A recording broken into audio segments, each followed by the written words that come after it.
Senhoras e senhores conselheiros, doutor André, nosso procurador, doutor Sábio aqui representando a empresa Votorantim, uma boa tarde a todos vocês. Para mim é sempre uma grande alegria estar reunido com vocês, né, desenvolvendo um trabalho que eu particularmente gosto muito. Nós estamos reunidos aqui hoje para realizarmos a nossa 33ª sessão ordinária virtual, hoje, 22 de junho de 2021.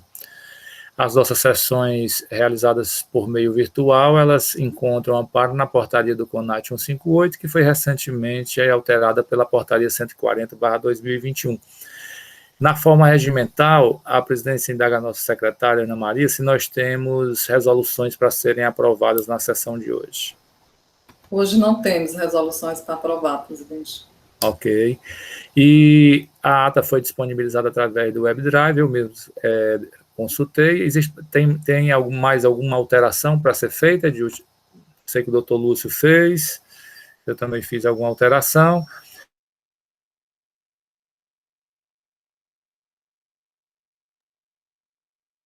Para o primeiro processo de hoje, que é o processo 1/733/2018, auto de infração 2017-22286, que tem como recorrente Votorantim Cimentos Norte Nordeste S.A. e recorrido selva de julgamento de primeira instância, sob a relatoria do conselheiro Dr. Lúcio Flávio Alves.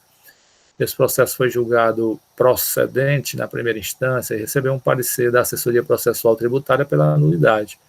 Foi motivo de pedido de vista na 28ª sessão virtual de 25 de maio de 2021 pela conselheira doutora Tereza Helena Carvalho Rebouças Porto.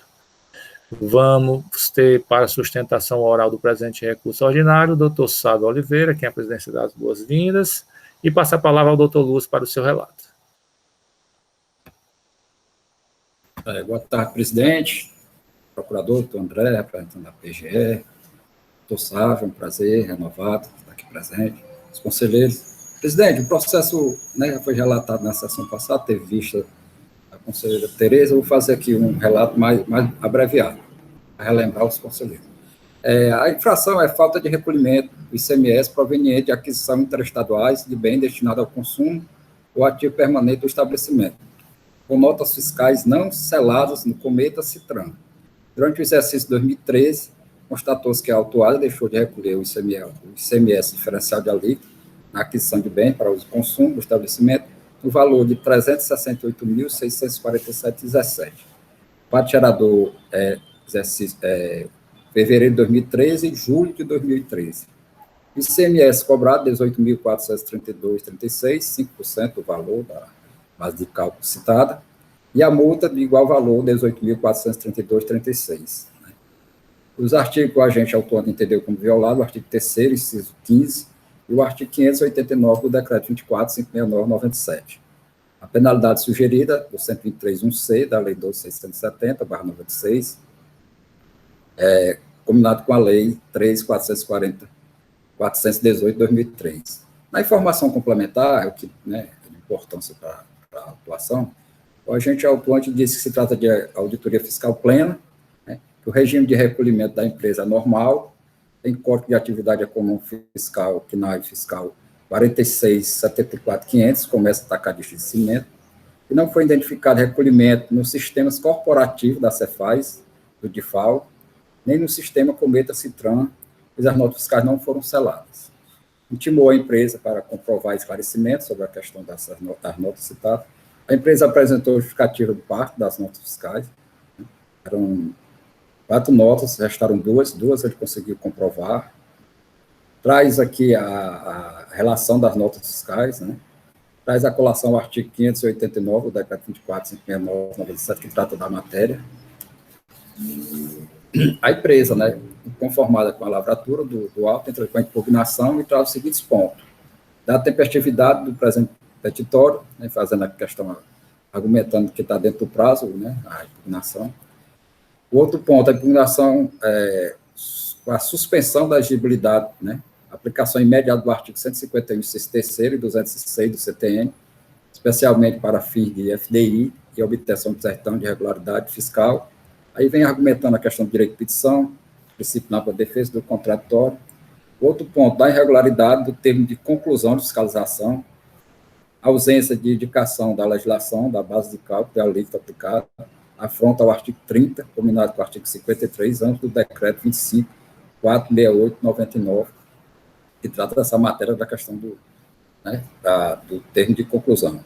Traz a questão, o artigo 822 do regulamento do ICMS, que é importante para o contribuinte conhecer a amplitude da autuação, que a atividade de lançamento é vinculada e ainda afastava o direito formal à defesa. O outro ponto trazido da juntada de novos documentos e da busca da verdade material, impressibilidade da realização de perícia técnica. Nesse caso, ele disse que era para ter feito um trabalho junto aos livros fiscais da empresa, né, que nesse momento ele pede que seja feita essa perícia. O outro ponto trazido é o princípio processual da eventualidade, impressibilidade e redução da multa aplicada, 100%, para o patamar mais benéfico, né, ao contribuinte, 20%, aí vem trazendo o artigo 123, parágrafo 5º, inciso 1º, da Lei 12.670/96. Traz o artigo 112 do CTN, que é o artigo já conhecido por todos, questão da dúvida. O crédito não tinha sido aproveitado, e pede também pedido alternativa à aplicação do 103.1d do regulamento do ICMS. E também, em base do princípio da eventualidade, a questão da incidência da Selic sobre a multa de ofício, que a contagem só se dá a partir do lançamento. Aí vem trazendo os artigos citados aqui do CTN, com o qual ele ampara a sua tese. O processo caminha para o julgamento de primeira instância, tem um julgamento pela procedência da autuação, o julgador afasta a questão da nulidade do termo de conclusão, né, que é a questão mero erro, não tem força suficiente para anular a autuação, o fato de não constar na base de cálculo ou a alíquota no termo de conclusão.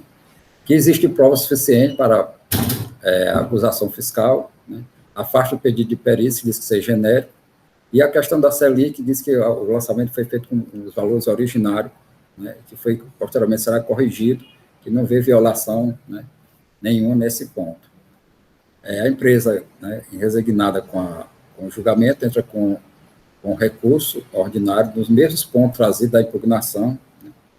O processo caminha para a SEAPRO, tem um parecer pela nulidade, né, questão da metodologia que o agente autuante utilizou. A parecerista vai trazer a sua fundamentação com base no que está disposto na informação complementar, né, e diz que, no caso, a empresa é uma empresa regime de recolhimento normal, e que tinha todo um procedimento específico para essa autuação. E por isso entende pela nulidade. Presidente, esse é o relato. A presidência agradece ao doutor Lúcio. Agora nós vamos ouvir as contribuições da doutora Tereza no processo. Foi pedido de vista feito pela conselheira. Com a palavra, a doutora Tereza. Bem, boa tarde. Obrigada, senhor presidente. Boa tarde a todos os presentes, a advogada aqui presente.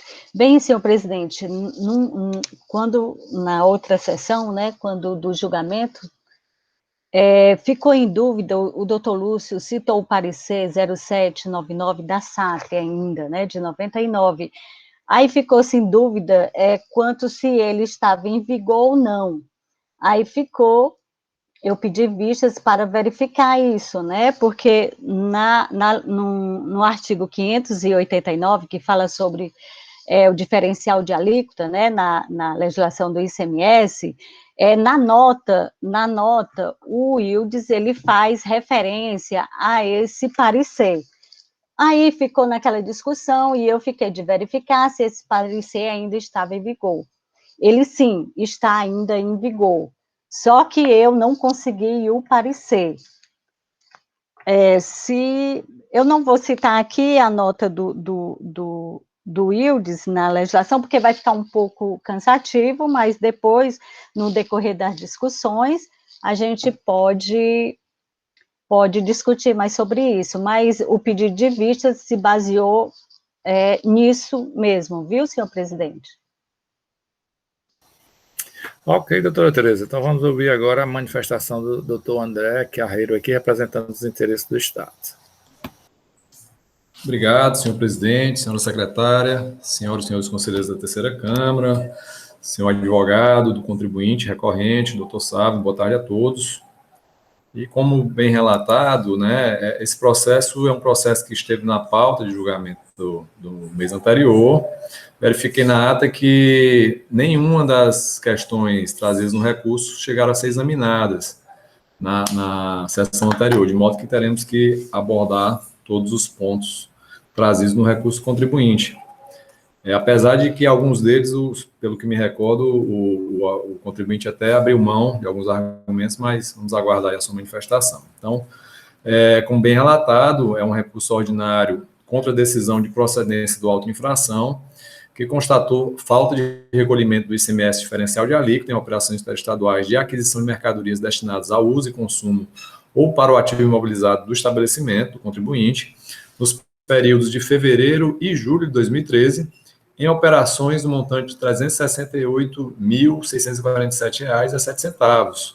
Essas operações, elas correspondem a apenas 6 notas fiscais eletrônicas, tendo sido lançada a penalidade pelo descumprimento da obrigação tributária principal, prevista no artigo 123, inciso 1, a linha C, da Lei 12.670, correspondente a uma vez o valor do imposto lançado.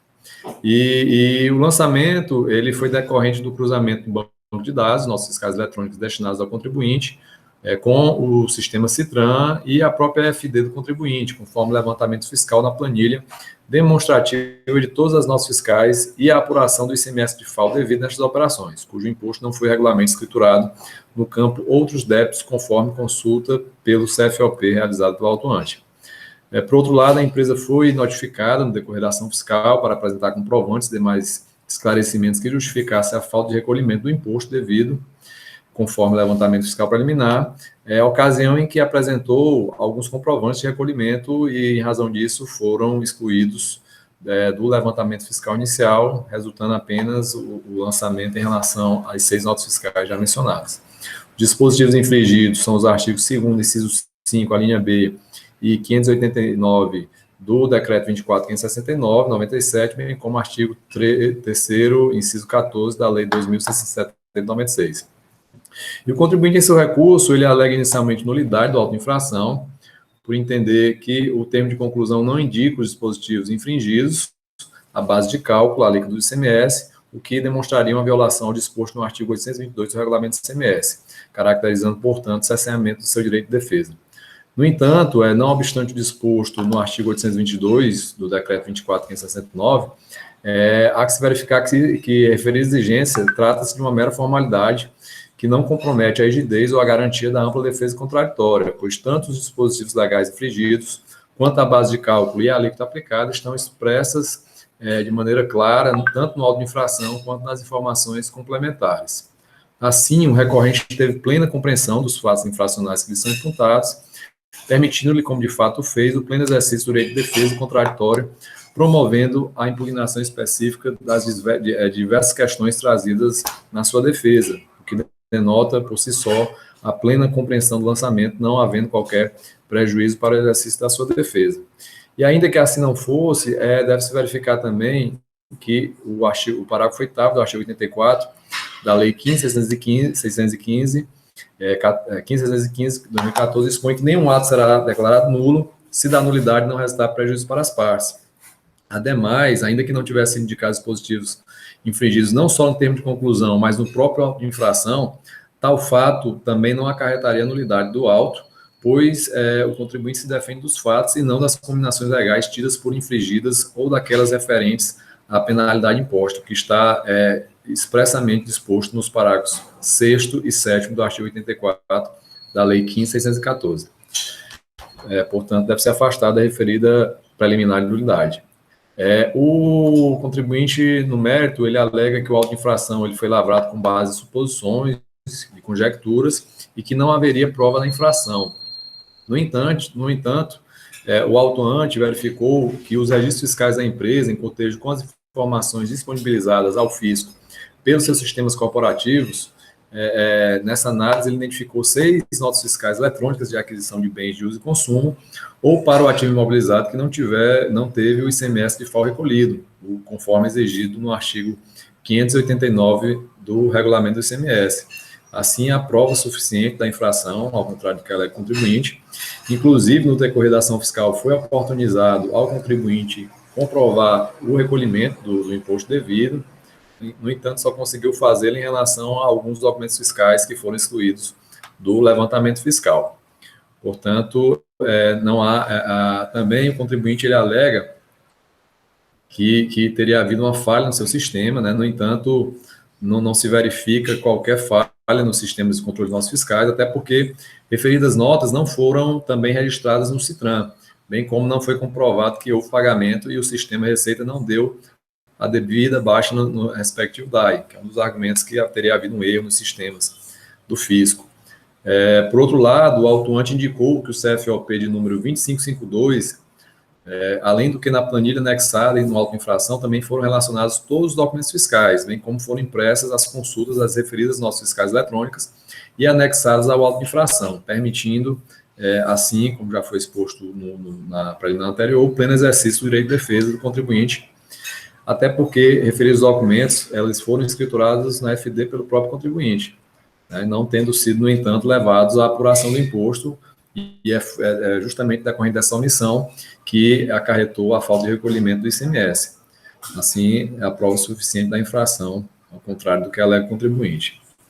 Outro argumento meritório é que o ICMS diferencial de alíquota teria sido recolhido, né, um reforço desse argumento anterior, ou ele não seria devido nessas operações, pois elas estariam sujeitas ao ICMS substituição tributária.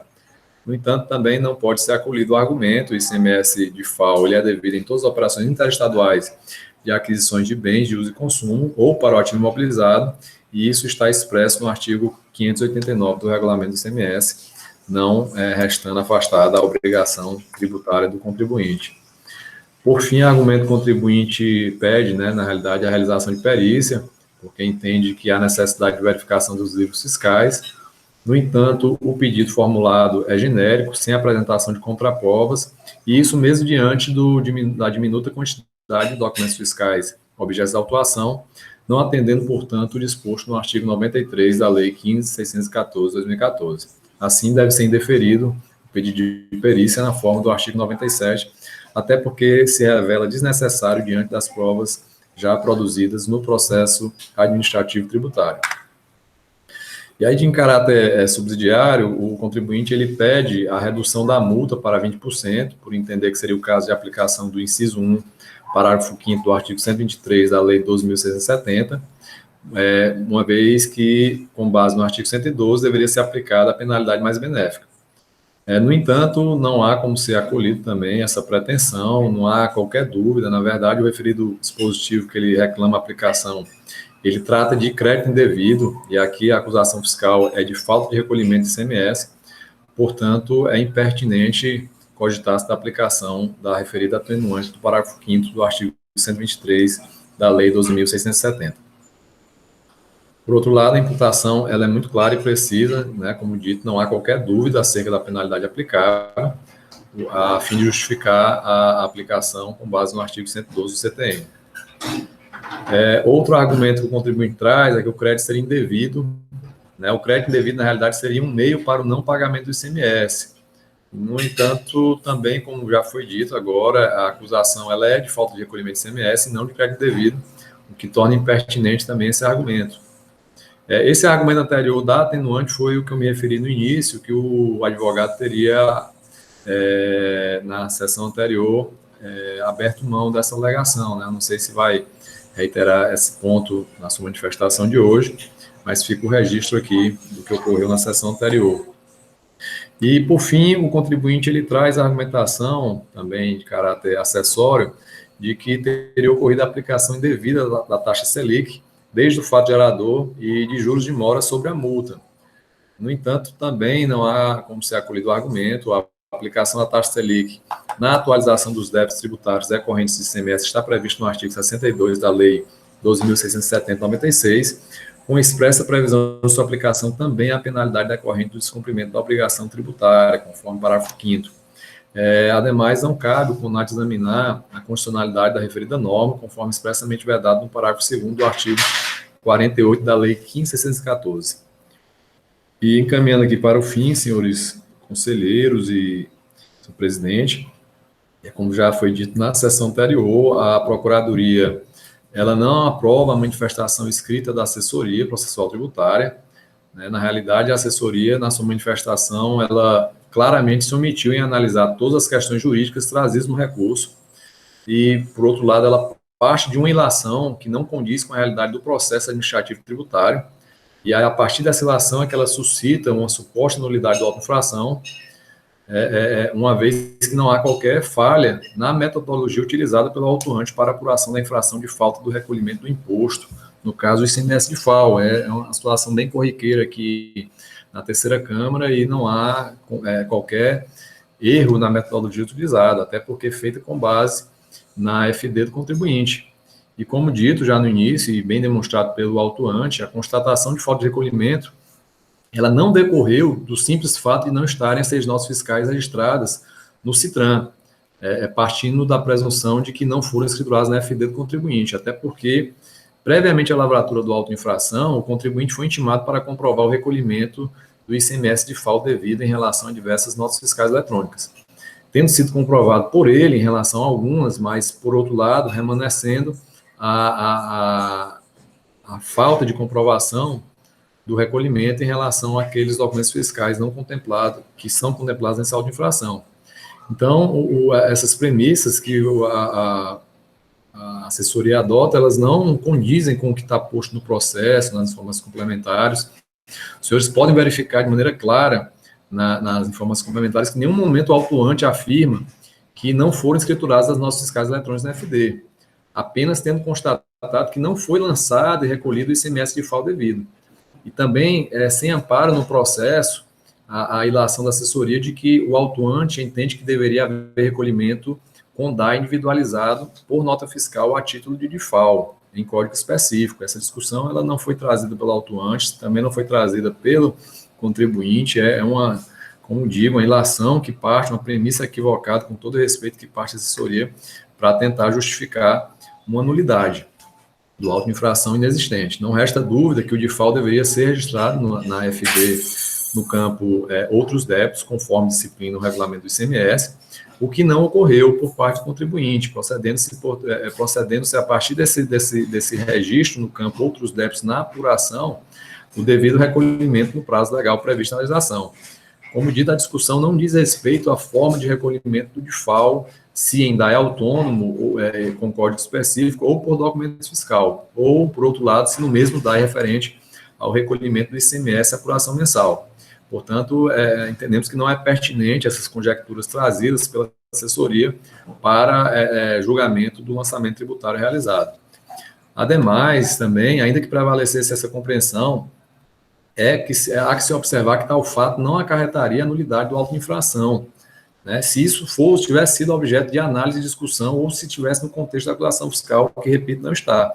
Mas ainda que se partisse dessa compreensão, no máximo, poderia, em observância ao princípio da verdade material, converter o julgamento do processo em perícia para confirmar que referidos débitos não foram levados para apuração do imposto devido pelo contribuinte, em especial no campo outros débitos da FD, nos 2 meses contemplados na autuação, não caracterizando isso mudança de critério jurídico, já que a questão é fática, nem muito menos inovação no feito fiscal, pois não se trata de apuração de fatos novos ou de nova imputação infracional ao contribuinte. Então, com todo respeito, com a devida vênia, a manifestação da assessoria no que tange a sugestão de nulidade da infração, ela não deve ser acolhida pelas diversas razões já expostas, né, e ainda que se adotasse como realidade a premissa equivocada por ele utilizada, tal fato não acarretaria nulidade, mas sim a necessidade de conversão do processo em perícia, diante da verdade material que deve ser buscada,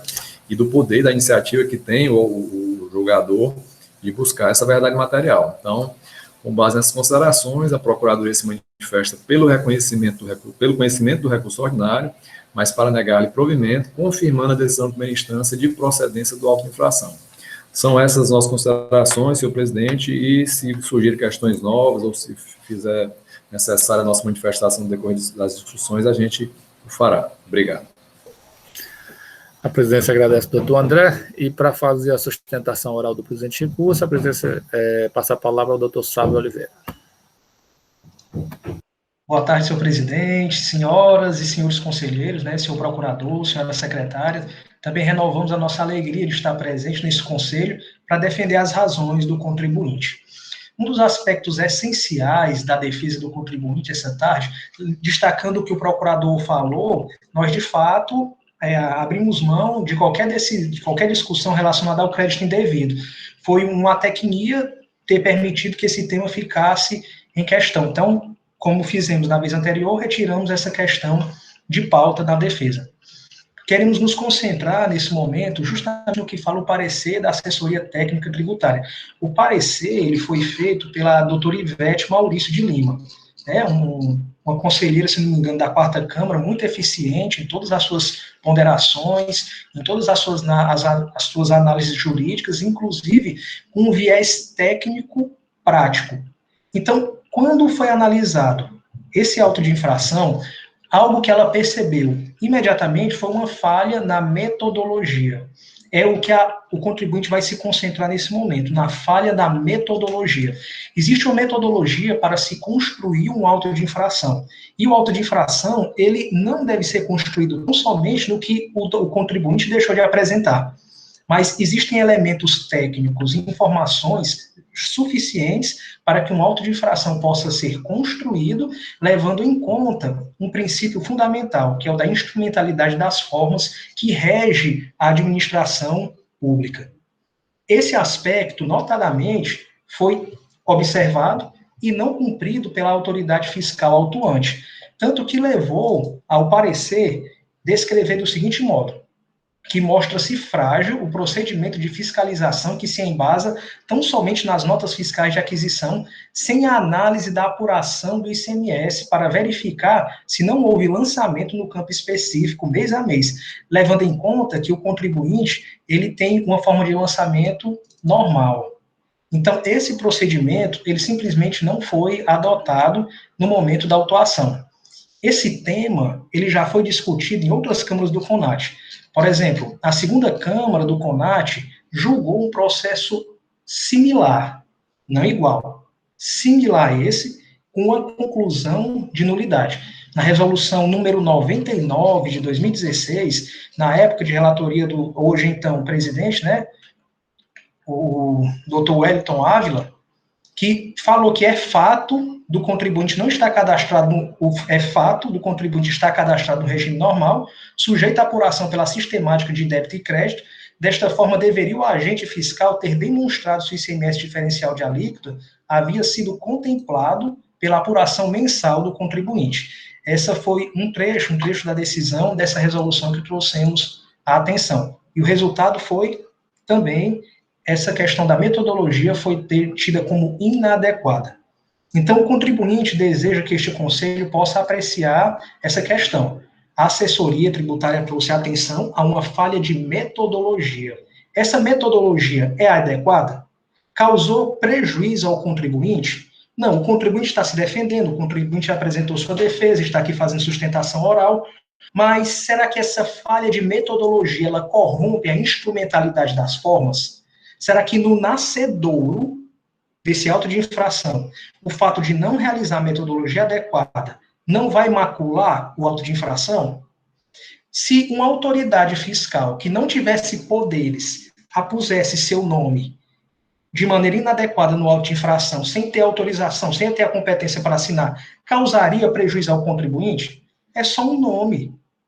Em tese, não causaria prejuízo ao contribuinte, mas no nascedouro da obrigação tributária, no nascedouro das formalidades administrativas, há uma mácula.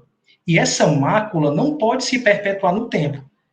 É claro que os interesses públicos sobrepõem os interesses do particular, dos contribuintes. Isso é fato. O interesse de todos, o interesse geral da administração, supera tudo isso.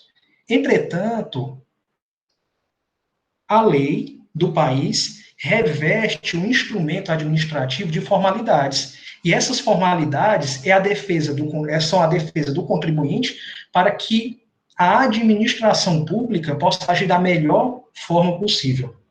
Se esses princípios, se esses regramentos, eles forem desrespeitados, todo o sistema administrativo e a defesa do contribuinte estão corrompidas. Razão pela qual pedimos que possa ser analisada a questão da nulidade por ausência da metodologia adequada no nascedouro da infração fiscal.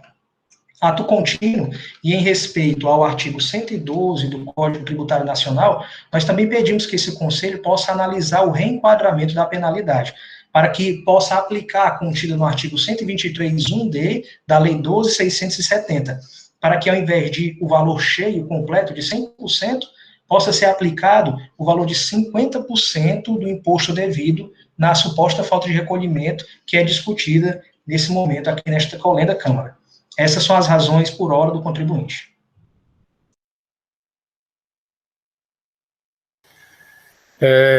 Antes de passar o processo para discussão, só por uma questão de justiça, essa resolução foi da minha lavra e esse processo tinha vindo de uma realização de perícia. E a perícia tinha verificado que haviam dentro do lançamento notas fiscais de antecipada e substituição com valores recolhidos superior ao lançado no auto de infração. Então existia uma certa confusão em relação ao lançamento que tinha sido julgado à época. É só uma nuance que diferencia desse processo. Então, a presidência passa o processo para discussão.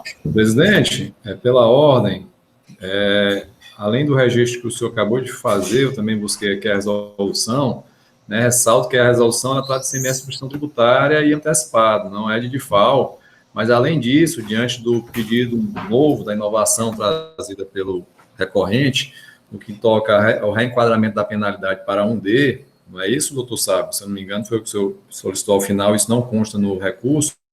Então, sobre este ponto, que não me manifestei anteriormente, eu gostaria de manifestar, e já o faço aqui de pronto, dizendo que entendemos que não há como haver o reenquadramento, no caso, não houve a declaração do imposto devido, né, na realidade, não foi registrado na apuração do ICMS da FD, do contribuinte, e o dispositivo legal punitivo, que prevê essa redução para 50%, ele requer que haja uma expressa escrituração do imposto devido, e é justamente o motivo da autuação é esse, ele não escriturou, não declarou esse débito e, consequentemente, não recolheu. Então, entendemos que não pode ser acolhido esse argumento, com todo respeito.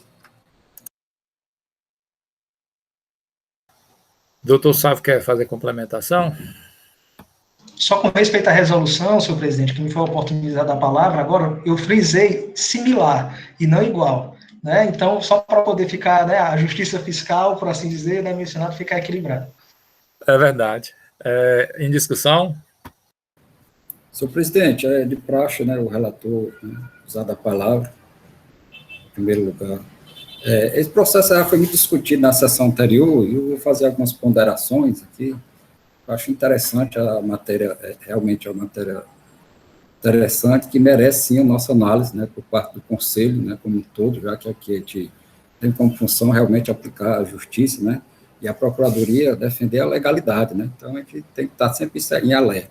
Presidente, eu queria aqui tocar umas questões que foi colocado na última sessão, né, e foi dito que a gente já tinha decidido vários processos de DIFAL, né, e eu trago de novo a questão, eu tive fazendo uma pesquisa, nós decidimos o processo da semana, né, anterior àquela discussão desse processo, das sendas, né, e posso até passar para os conselheiros aí, a informação complementar totalmente, né, diversa da que está nesse processo. O ponto aqui, eu acho que deve ficar bem claro aqui, a questão da metodologia, né? Existe o artigo citado, o artigo 589, no parágrafo 1º, né? Ele tem lá a redação dele, e existe esse parecer, né? Apesar de ser parecer artigo 799, mas com a conselheira Tereza, como pedido de vista, confirmou, né? O parecer realmente, a gente consultou a casa, o parecer está em vigor, não existe nada nos assentamentos lá da SECONT que esse parecer tenha sido revogado. O que foi dito pela orientadora, se a legislação tivesse modificado, né, poderia ocorrer uma modificação na legislação, mas o parecer, ele conta sim em vigor. E o parecer, presidente, ele é bem claro, no sentido de dizer o seguinte, que toda a empresa, né, que tem regime de recolhimento normal, a sistemática dela, do DIFAL, né, na entrada de bem para ativo mobilizado do consumo, ela é feita na escrituração fiscal da escrituração do contribuinte, né, lança lá em outros débitos. O ponto é esse aí. O processo que a gente já julgou também um processo, né, na semana passada, que era de FAO, mas era microempresa, era construtora, aliás, e sim, cobra sim, é feito lá na cobrança,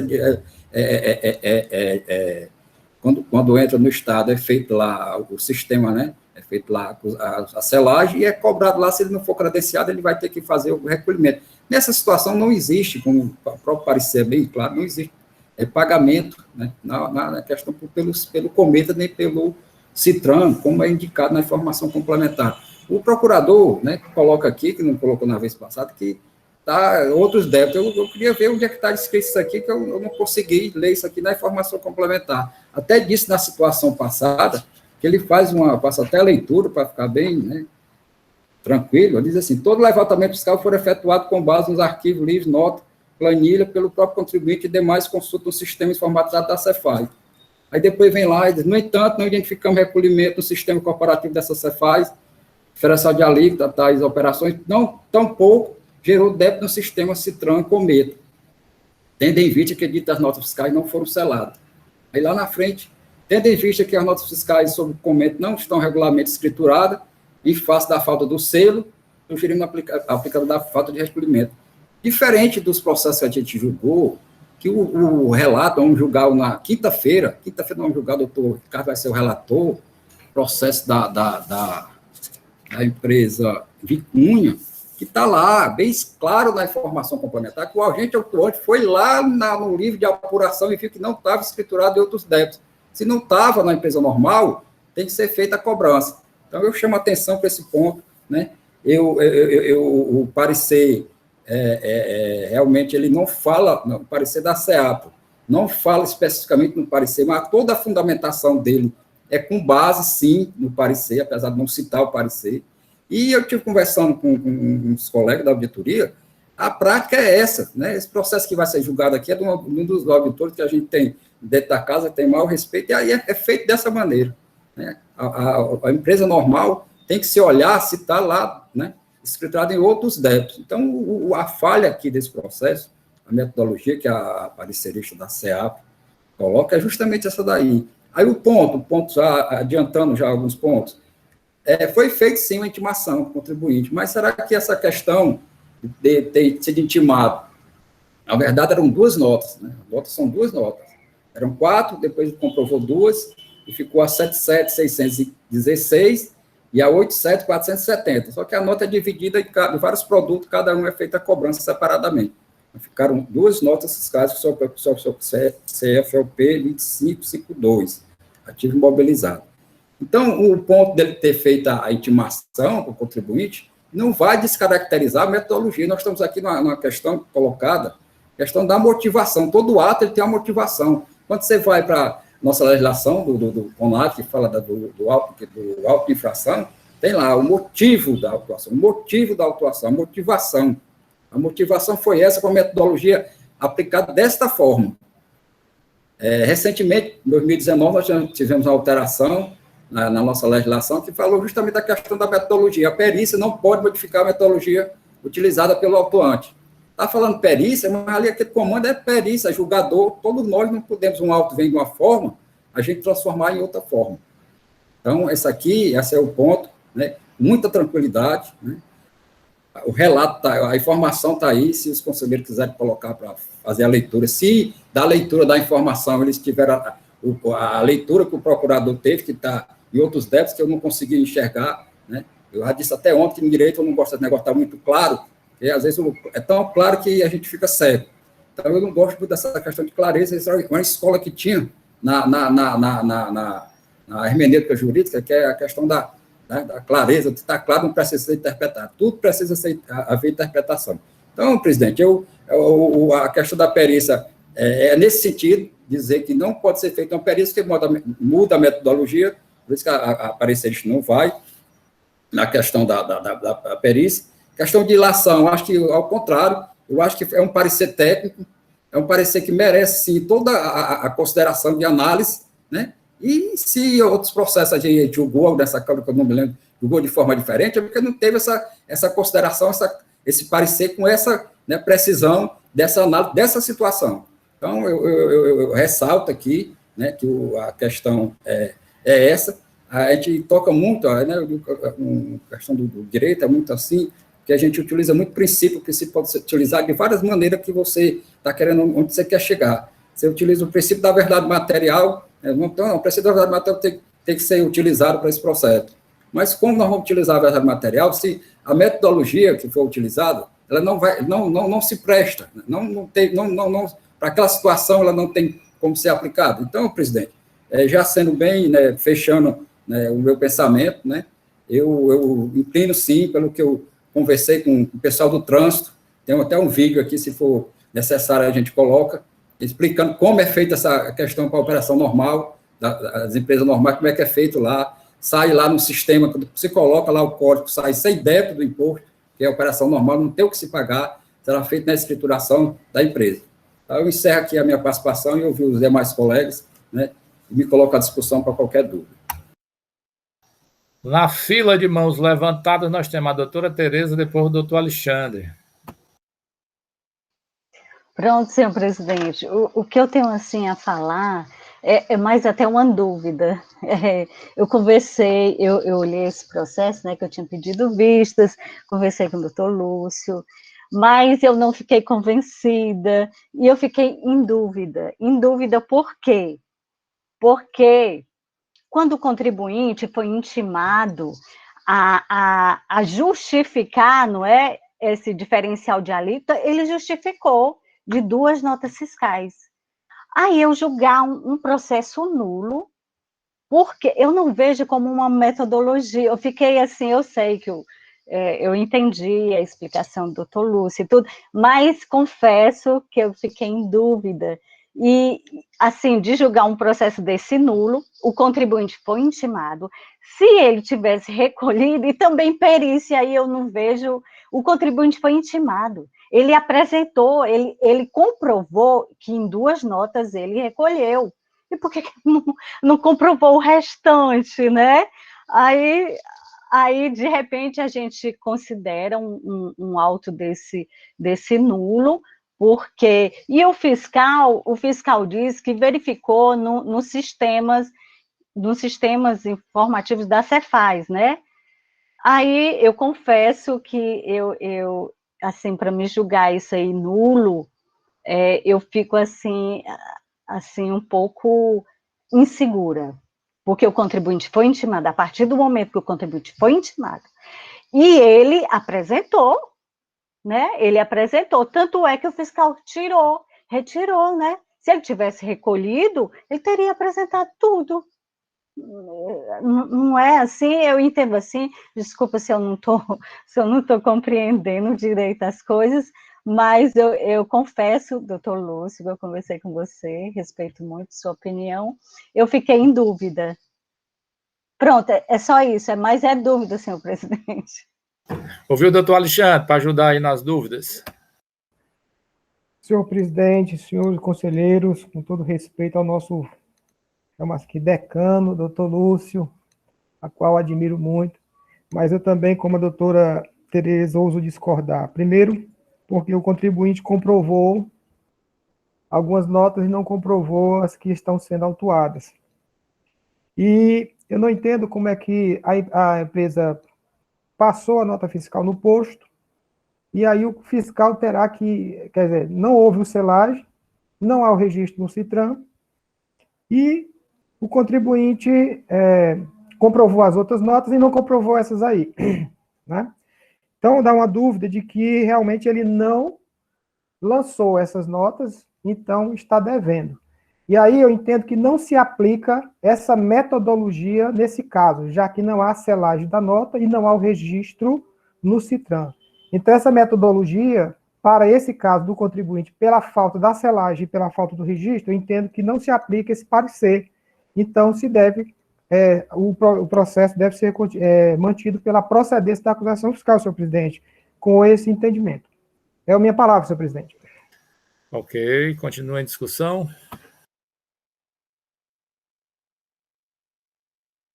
Nós vamos conduzir o processo, porque tem a nulidade suscitada pela parecerista e ela foi, digamos assim, abraçada pelo relator, então a presidência vai colocar esse ponto em votação primeiro, ok? Dispensando os demais. Está votando, presidente? Pode votar, doutor Lúcio. Sem interesse por discussões?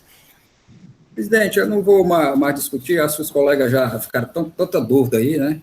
Julgar um processo com dúvida é meio complicado. Como eu tenho, né, não certeza, mas convicção do que está posto aqui, presidente, eu vou votar pela nulidade, senhor presidente.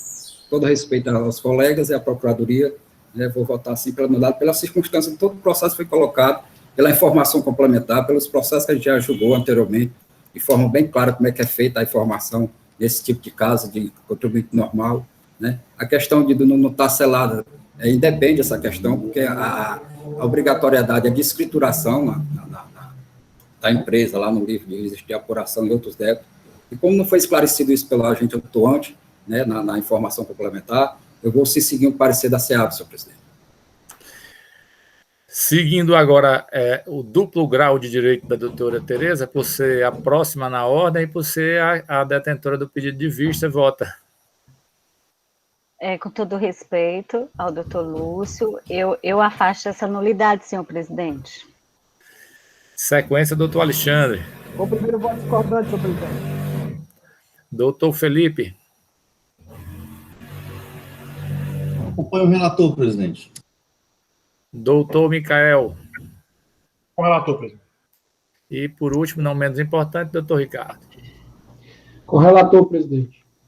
Então, no presente processo, a terceira Câmara de Julgamento, por maioria de votos, resolve conhecer do recurso ordinário, dar-lhe provimento para julgar nulo o auto de infração, por falha na metodologia, nos termos indicados no parecer da assessoria processual tributária, adotados pelo eminente relator, e contrário à manifestação do excelentíssimo senhor procurador em sessão.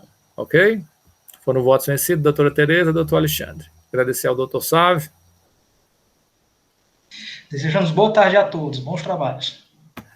E vamos seguir a ordem da nossa pauta de hoje. Processo agora de número 1/254/2018, auto-infração 2017-19-307, tem como recorrente célula de julgamento de primeira instância e coates corrente limitada, recorrido ambos. Relatoria do doutor Alexandre Mendes de Souza, processo julgado parcial procedente em primeira instância, recebeu o parecer da assessoria processual tributária pela confirmação, pedido de vista da 16ª sessão virtual do doutor Micael Pinheiro de Oliveira, teríamos a sustentação oral do doutor Elcio, mas não compareceu, então com a palavra o doutor Alexandre Mendes de Souza.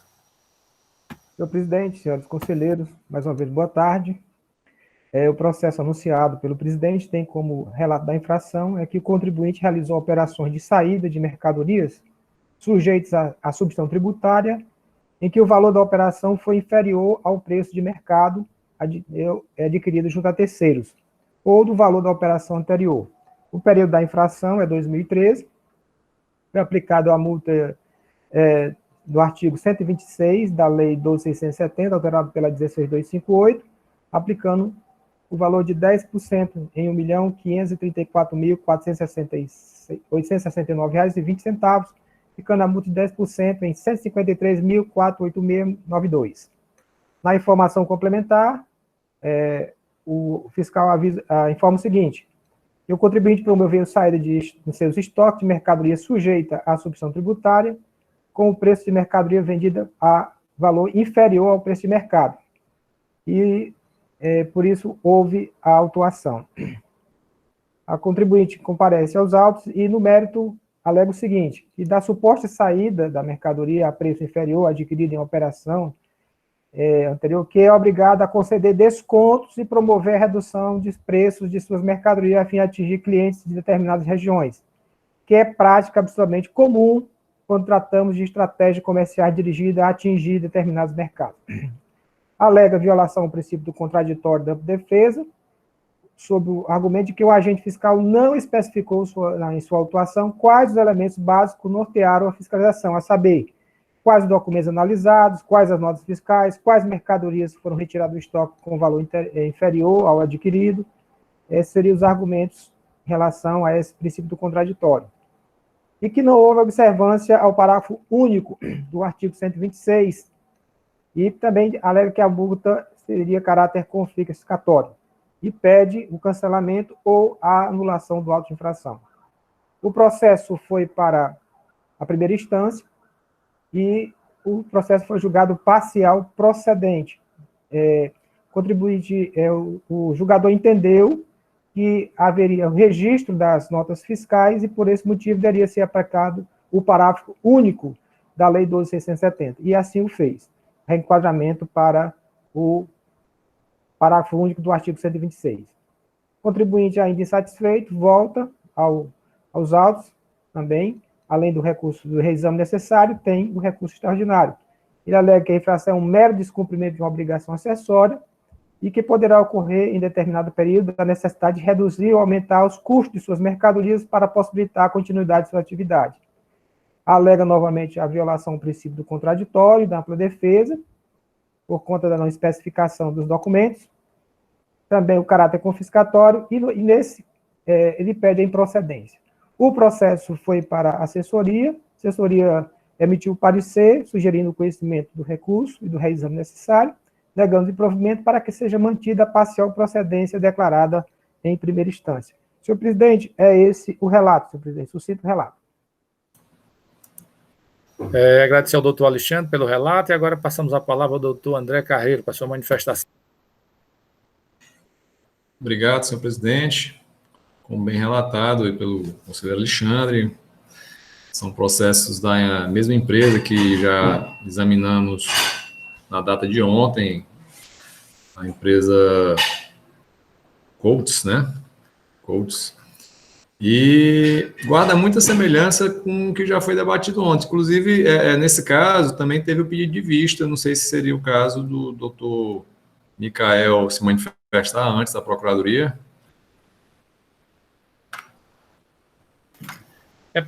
Nós temos os outros dois processos, né, doutor André? Eu estava mais...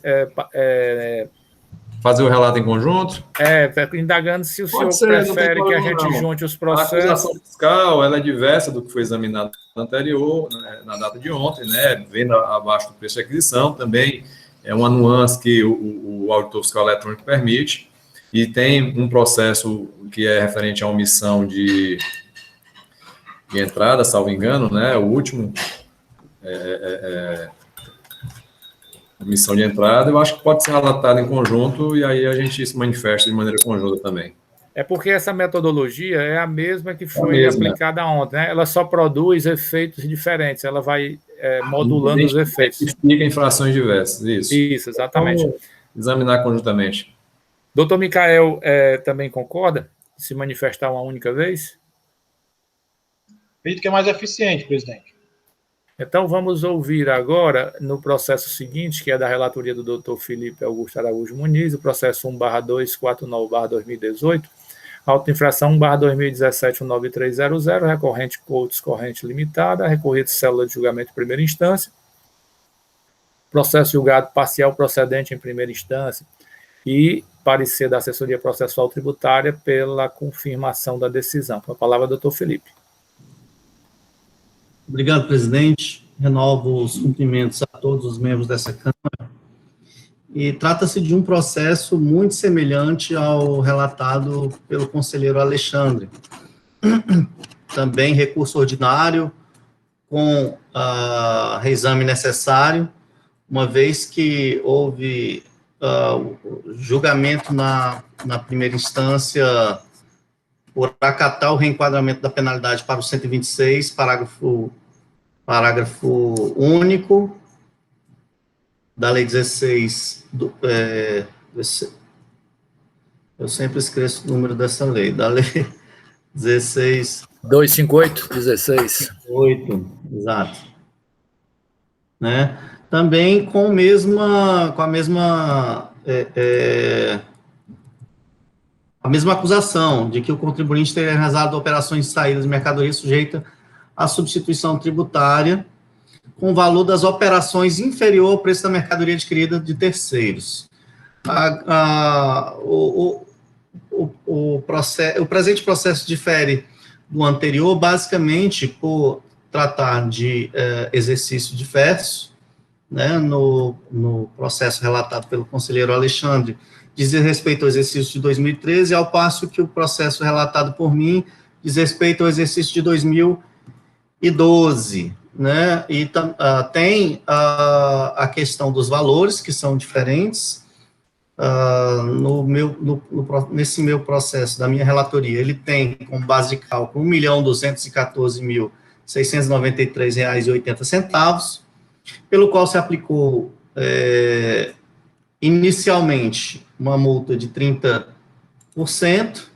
né, tem um total, então, de lançamento a título de multa pelo agente fiscal de R$ 121.469,38, e foi modificada pelo julgador de primeira instância, né, como eu já disse, para o parágrafo único do 126, com aplicação de 1%, né, tendo a multa reduzido para R$ 12.146,94.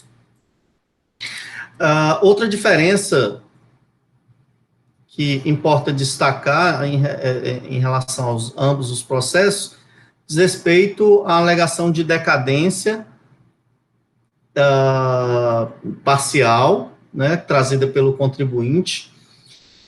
No seu entender, nesse caso, se aplicaria o 150, parágrafo 4º, a despeito de o agente fiscal ter feito ter destacado na sua autuação um bom trecho para discutir acerca da decadência, né? No entanto, a decadência não foi acatada pelo julgador de primeira instância e nem pelo parecerista, né? Mas é um ponto trazido aí pelo recurso que devemos tratar. Acredito que sejam essas as diferenças relevantes que importa relatar, presidente, e esse é o meu relato.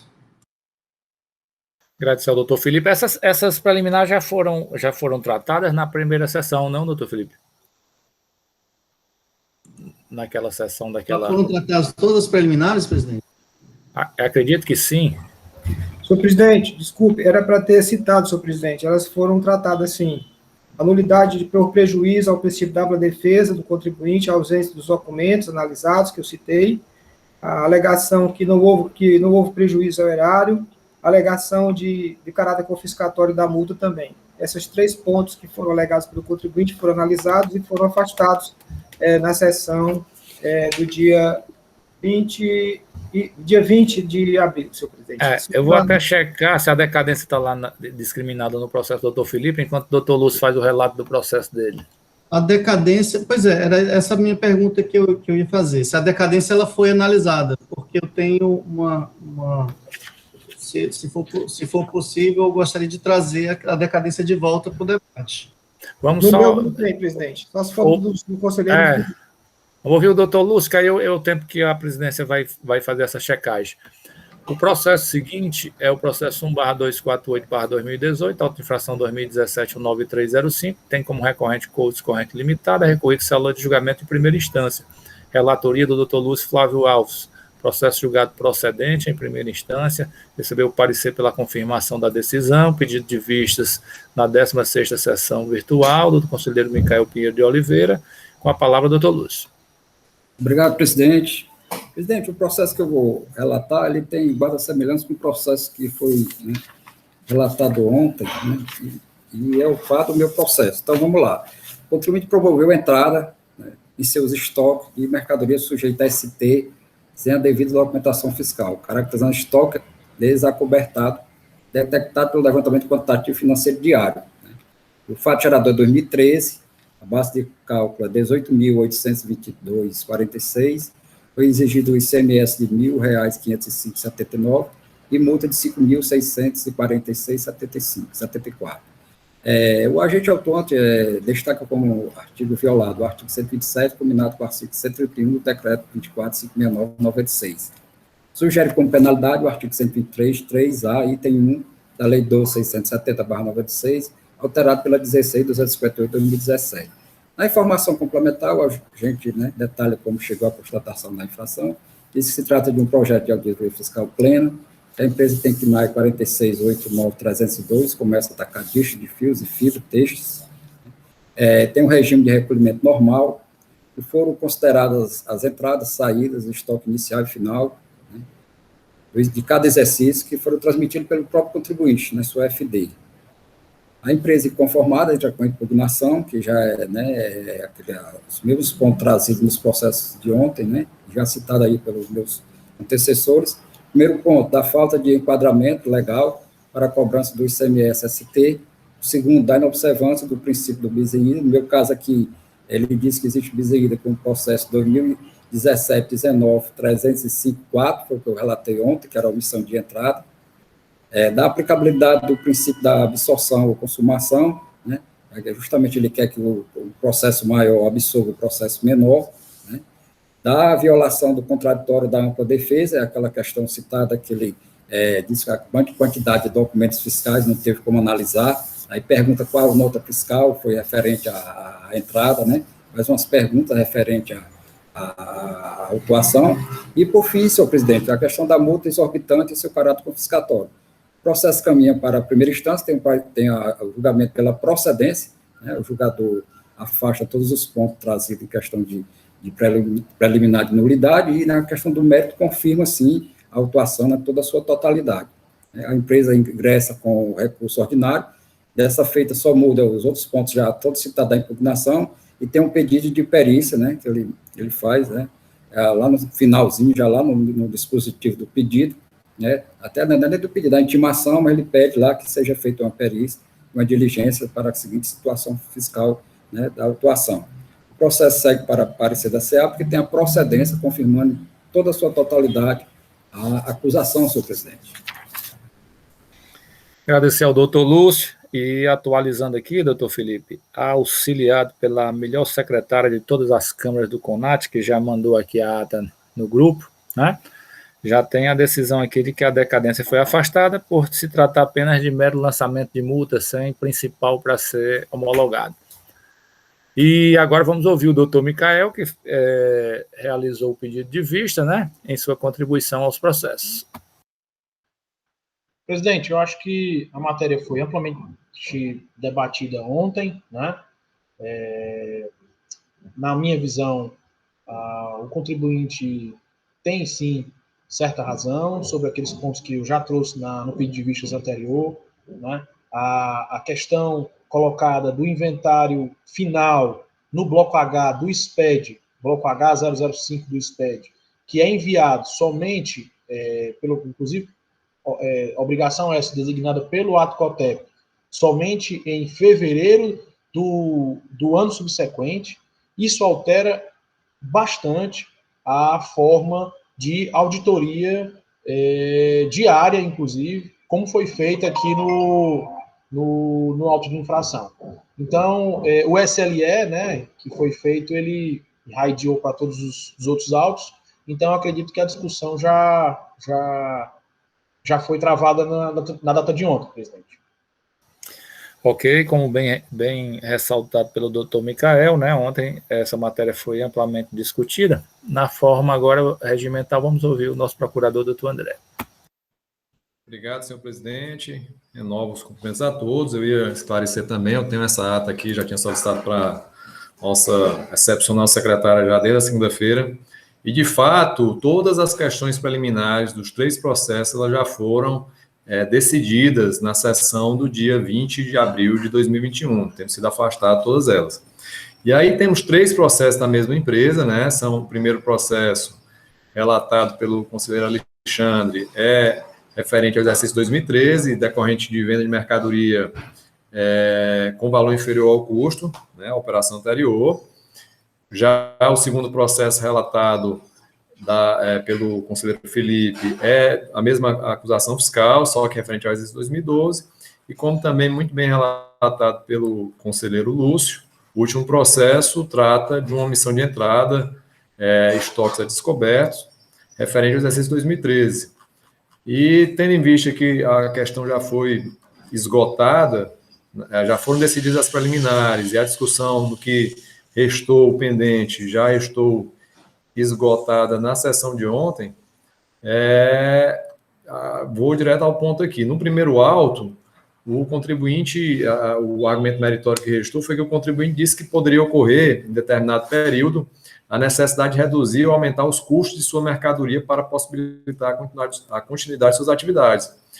No entanto, tal argumento ele nada aproveita para afastar a infração. Na verdade, o contribuinte, com essa afirmação, ele não nega a ocorrência da infração, apenas tenta justificar a necessidade de que, em determinados momentos, precisa vender de fato a mercadoria abaixo do preço de aquisição. No entanto, se assim o confessa e assim o fez de maneira contrária à situação, à forma autorizada pela legislação. Conforme dispõe o parágrafo 8º do artigo 25 do Regulamento do ICMS do Estado do Ceará, o contribuinte somente pode efetuar a venda com preço inferior ao valor de aquisição com a prévia autorização da autoridade fazendária competente do seu domicílio fiscal, o que não ocorreu, conforme foi evidenciado na autuação. Então, basicamente, em relação a esse primeiro auto, o que restou foi isso. Também em relação ao primeiro auto, eu saliento, e foi muito bem destacado pelo relator, que no caso também se tem um reexame necessário, porque a decisão da primeira instância foi de parcial procedência decorrente do reenquadramento da penalidade, né? No entanto, mesmo em relação ao reexame necessário, a Procuradoria também entende que não há qualquer alteração a ser feita no julgamento. A decisão corretamente entendeu por aplicar, tendo no âmbito do parágrafo único do artigo 126 da Lei 12.670/96, e o fez em razão dos documentos fiscais estarem todos escriturados na FD do contribuinte, tendo procedido corretamente, portanto, ao reduzir a penalidade aplicada, pois, de fato, o levantamento fiscal somente se fez possível em razão da regular escrituração dos documentos, permitindo a constatação da infração de venda de mercadoria por preço inferior ao custo de aquisição ou da operação anterior. Então, em relação ao primeiro auto, a Procuradoria se manifesta pelo conhecimento do recurso ordinário e reexame necessário, mas para negar-lhe provimento, confirmando a decisão de primeira instância de parcial procedência da infração. O segundo auto é a mesma acusação, mas nesse caso em relação ao exercício 2012, tendo sido afastado todas as preliminares, inclusive a de decadência, e aí também restou a mesma argumentação desse primeiro processo, e pelas mesmas razões já expostas, especial parágrafo 8º do artigo 25 do regulamento, entendemos que não pode ser acolhido, pois não houve autorização do fisco para essa venda com preço inferior. Então, no mesmo sentido, entendemos também correta a aplicação da atenuante procedida pelo julgador de primeira instância, razão pela qual conhecemos do recurso do reexame necessário, mas também para negar-lhes provimento, confirmando a decisão de primeira instância de parcial procedência do auto de infração. E, por fim, o último processo, referente à omissão de entradas de mercadorias sujeitas ao ICMS substituição tributária, também referente ao exercício 2013, todas as preliminares já foram examinadas, como já foi dito, ficou somente a questão da caracterização ou não do bis em idem desse auto de infração com o auto de infração 2017-193-02, que trata também de omissão de entrada e o presente, que é o estoque desacobertado. O contribuinte alega que é o mesmo fato fracional, que seria a aquisição de mercadoria sem documento fiscal, havendo, portanto, uma acumulação indevida de penalidade e que deveria ser aplicado o princípio da absorção-consumação. No entanto, isso foi muito ressaltado na oportunidade de ontem. A infração, a omissão de entrada, ela é constatada pela operação de saída de mercadorias com documento fiscal cuja entrada não foi registrada. Já a infração do estoque a descoberto, que a situação em que é constatada pela existência de mercadoria em estoque cuja entrada não foi registrada. Então, são fatos e infrações distintas destacadas na fiscalização, mas cuja penalidade é a mesma prevista no artigo 123, inciso 3, a linha A da Lei 12.670/96. Por outro lado, o programa auditor eletrônico, ao realizar o levantamento diário das entradas e saídas, permite segregar situações em que a omissão de entrada é constatada pela operação de saída, assim como aquela em que a mercadoria entrou no estoque sem documento fiscal, mas ainda não foi objeto de saída. Portanto, situações fáticas diversas, embora sujeitas à mesma penalidade, são núcleos distintos constantes na norma punitiva. Portanto, não existe o pré-falado bis in idem. E quanto às questões que motivaram o pedido de vista, conforme também foi exaurido na discussão de ontem, não há qualquer ilegalidade na utilização da ferramenta auditor eletrônico, bem como no levantamento quantitativo de estoque diário realizado através dessa ferramenta. Na verdade, a sua utilização aproxima o agente autuante da realidade praticada pelo contribuinte, pois faz essa análise diária, né, e isso está amparado no disposto no artigo 93 da Lei 2.170, de modo que não cabe mais maiores considerações, fazendo remissão apenas do que já foi exposto na sessão de ontem. Então, com essas considerações, a Procuradoria ela se manifesta pelo conhecimento do recurso ordinário, mas para negar-lhe provimento, confirmando a decisão de primeira instância de procedência do auto de infração. Tem só um detalhe que eu gostaria de destacar aos senhores, no que toca ao fundamento legal da penalidade, pois, como os senhores sabem, conforme dispõe o artigo 144 do CTN, o lançamento deve se reportar à época do fato gerador da obrigação tributária, regentes pela legislação então vigente. Então, entendo que não é correto se indicar o 123, inciso 3, a linha A, item 1, que foi incluído apenas pela Lei 16.258 de 2017, pois esse dispositivo ele não se enquadra nas hipóteses em que está autorizada a sua aplicação retroativa, conforme dispõe o artigo 106 do CTN. Então, entendemos que deve ser aplicado e indicado como fundamento da penalidade o artigo 123, inciso 3, a linha A da Lei 12.670, mas com sua redação vigente à época dos fatos. Presidente, senhores conselheiros, são essas as considerações da Procuradoria. Agradecer a manifestação do doutor André. Antes de passar a palavra à discussão, me parece que o segundo processo, que é o de número 249/2018, auto de infração 2017-19-300, do doutor Felipe, tem como recorrente Coates e Seju. Eu acho que tem reexame necessário também, não é só recurso ordinário, não. Aí depois o doutor Felipe dá só uma confirmada. Sim, presidente, eu mencionei isso na nossa manifestação. Os dois primeiros têm reexame necessário. Porque na pauta tá só um, mas depois a gente corrige. Tem discussão? Presidente, tendo em vista a decadência é uma matéria de ordem pública que pode ser arguída em qualquer tempo e grau de jurisdição, eu tenho a intenção de trazer essa discussão de volta. Doutor Felipe, é só por uma questão da gente já ter exaurido a matéria na sessão anterior, a gente não pode mais rediscuti-la, entendeu?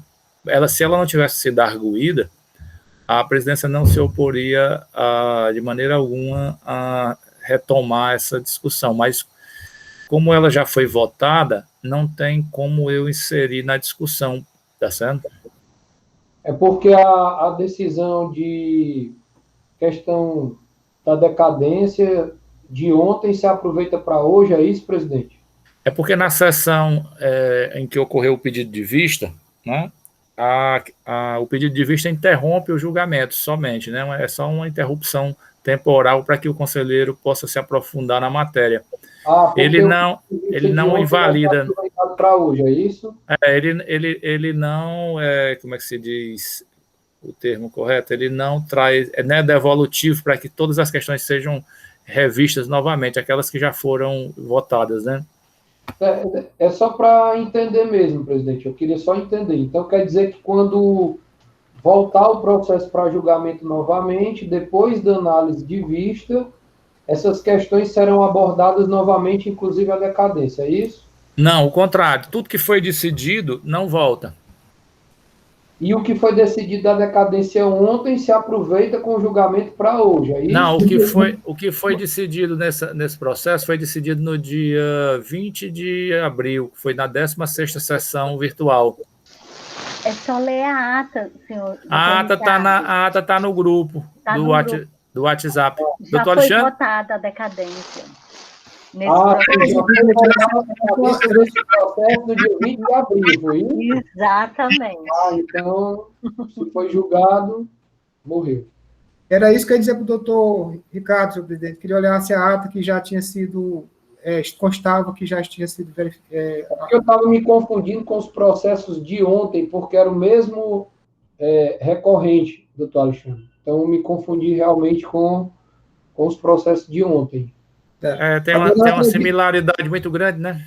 Eu acredito agora que o doutor Micael vai suscitar a nulidade do lançamento por conta da manifestação de vista dele. Aí, nesse caso, deverá ser suscitado. É isso, doutor Micael? Acho que para guardar coerência, né, doutor Alexandre, com os outros processos, sem sombra de dúvidas. Agora, presidente, só trazer aqui um ponto que talvez seja interessante para a gente maturar isso mais à frente, né? Os votos o julgamento no STF, quando ele é interrompido por um pedido de vistas, ou muitas vezes por ou porque a sessão se alongou demais, e aí ficou todo mundo cansado e passou para o outro dia, e demais outros regimentos internos que o STF tem, a possibilidade da mudança de voto do ministro, ela é possível. Né? Eu não estou trazendo aqui, né, logicamente, porque lá existe um regimento interno, lá tem todo Eu queria até escutar a Procuradoria sobre esse ponto processual, porque, veja só, nós estamos aqui esse caso, ele não se como o doutor Ricardo trouxe, né? Nós não estamos aproveitando o voto, não, nós estamos continuando uma sessão que iniciou no dia 22 de abril, não é isso, presidente? Eu queria só escutar a Procuradoria a respeito se seria possível ou não, estou aqui fazendo também a consulta ao nosso regimento interno, a nossa lei do CONAT, se seria possível ou não o processo no curso do andamento, ainda não finalizado a sessão, porque o julgamento ainda não findou, se o conselheiro pode ou não pode fazer essa análise, inclusive sobre matéria de decadência. Eu queria escutar a Procuradoria, se possível. Pois não, doutor Micael, senhores conselheiros, a Procuradoria ela deu um entendimento tal qual como foi exposto pelo nosso presidente. Essas questões elas já foram decididas pelo colegiado na sessão anterior, inclusive com essa mesma composição, foi objeto de amplo debate e houve a votação de todos esses pontos, desses capítulos do recurso contribuinte. Então, em relação a essas matérias, houve sim a conclusão do julgamento, remanescendo apenas a matéria meritória que foi objeto de vistas do conselheiro, né? Inclusive, se os senhores verificarem, o STF é fato que, quando não concluído o julgamento, e isso está também no nosso regimento, na nossa lei, o conselheiro pode mudar o voto, mas em relação a esses pontos, especificamente da decadência, o julgamento foi concluído sim, não há que se cogitar de alteração de voto, porque nesse caso já houve, inclusive, uma preclusão consumativa, inclusive dispositivo nesse sentido, consta no Código de Processo Civil, artigo 505, que se aplica supletivamente ao processo administrativo tributário, que diz que nenhum juiz decidirá novamente as questões já decididas relativas à mesma lide. Então, a questão ela não é objeto de discussão o fato de se tratar ou não de questão de ordem pública, mas sim de questão já decidida pelo órgão de julgamento. De modo que realmente a Procuradoria entende, do mesmo modo que o presidente, que essa matéria não pode, de maneira alguma, ser objeto de nova deliberação, sob pena de ofensa ao devido processo legal, que deve reger o processo administrativo tributário. Presidente, escutar a Procuradoria, né, que eu queria ouvir quais são os fundamentos, realmente eu não concordo. Não coaduno com o mesmo entendimento da Procuradoria, né? Inclusive, agora, em março de 2018, o STF, a ministra Carmen Lúcia, ela mudou de entendimento dentro do mesmo julgamento. Ela já tinha proferido todo o seu voto, e aí houve um pedido de vistas, né? Onde, quando o pedido de vistas retornou, a ministra Carmen Lúcia proferiu um novo voto sobre aquele julgamento. Então, presidente, e naquela ocasião, o pedido de vistas interrompe o julgamento nunca foi concluído, foi interrompido, né? Então, assim, a matéria de decadência, que está na ata, né, nós julgamos, e o processo foi interrompido. a sessão de julgamento ela se interrompeu, ela não concluiu em nenhum momento. A conclusão poderia se dar hoje, caso nós votemos, ou, se alguém pedir vistas, fique interrompido de novo, e o processo continua em julgamento.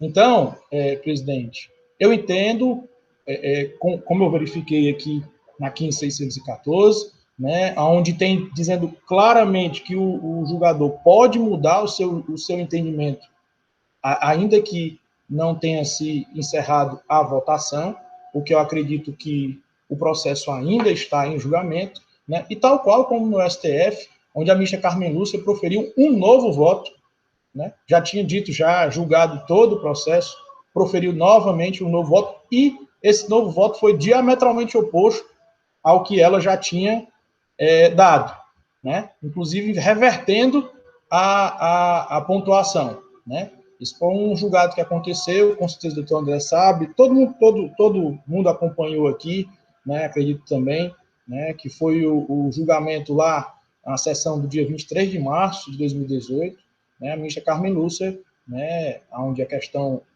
estava sendo analisada era o juiz Sérgio Moro, ela já tinha dado um voto pelo juiz, e quando o processo voltou de vistas, quase 2 anos depois, ela pediu a ordem e refez seu voto, alterando totalmente aí o placar, né, do julgamento. Então, presidente, como eu acredito que a sessão ainda está em curso e o processo ainda está em curso para julgamento, eu acredito que é válido, sim, a alteração de entendimento por parte do conselheiro.